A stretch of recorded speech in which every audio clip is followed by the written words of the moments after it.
मीरा भाईंदरच्या पाठीमागच्या परिसरात आणि तुम्ही पाहू शकता आज सकाळपासूनच पावसाला जोर पकडलेला आहे आणि पूर्णपणे जर पाहायला गेलं तर ज्या सोसायट्या आहेत किंवा रस्ते आहेत ते आता जलमय व्हायला सुरुवात झालेली आहे. तुम्ही पाहू शकता माझ्या डाव्या साईडला आता याच पाण्यातून जे इथे रहिवासी आहेत ते मार्ग काढत आहेत. लहान मुलं या पावसाचा आनंद घेताना चित्र पाहायला मिळत आहे. त्याचबरोबर पूर्णपणे जर त्याला सोसायटीमध्ये सुद्धा पाणी पडायला सुरुवात झालेली आहे. त्याचबरोबर या जो पावसाचा आनंद आहे तो लहान जे तरुण आहेत ते सुद्धा घेत आहेत. पण या पाण्यातून काही गाड्या ज्या आहेत त्या सुद्धा मार्ग काढताना चित्र पाहायला मिळत आहे. त्याचबरोबर गाड्यासुद्धा पाण्यात गेलेल्याचं चित्र इथे पाहायला मिळते. रिक्षा जी आहे ती सुद्धा या पाण्यातून जात पाहू शकता कशा प्रकारे पावसाचा जोर जो आहे तो आता वाढलेला आहे. रेड अलर्ट जारी करण्यात आलेला आहे आणि पावसातून गाड्यासुद्धा ज्या फोर व्हीलर आहेत त्यासुद्धा जाताना चित्र तुम्ही पाहू शकता. आणि हा जर जोर आपण पाहिला तर त्या सोसायट्यामध्ये सुद्धा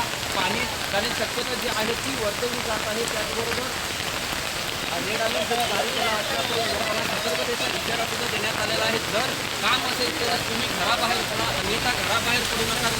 कारण सखल भागात जे पाणी आहे ते साचायला सुरुवात केलेली आहे. काशीनगर परिसर जो आहे त्या काशीनगर परिसरात आता जर तुम्ही पाहायला गेला तर मोठ्या प्रमाणात पाणी भरलेल्याचं चित्र तुम्ही पाहू शकता. आणि त्यातूनच वाहनांना सुद्धा वाहन जे आहेत त्यांना कसरत करून या पाण्यातून पाण्यातून प्रवास करावा लागत आहे. त्यामुळे कुठे ना कुठेतरी जर असाच जर पाऊस सतत पडत राहिला तर मात्र तर अजूनही परिस्थिती जी आहे ती हाताबाहेर जाण्याची शक्यता जी आहे ती वर्तवली जात आहे.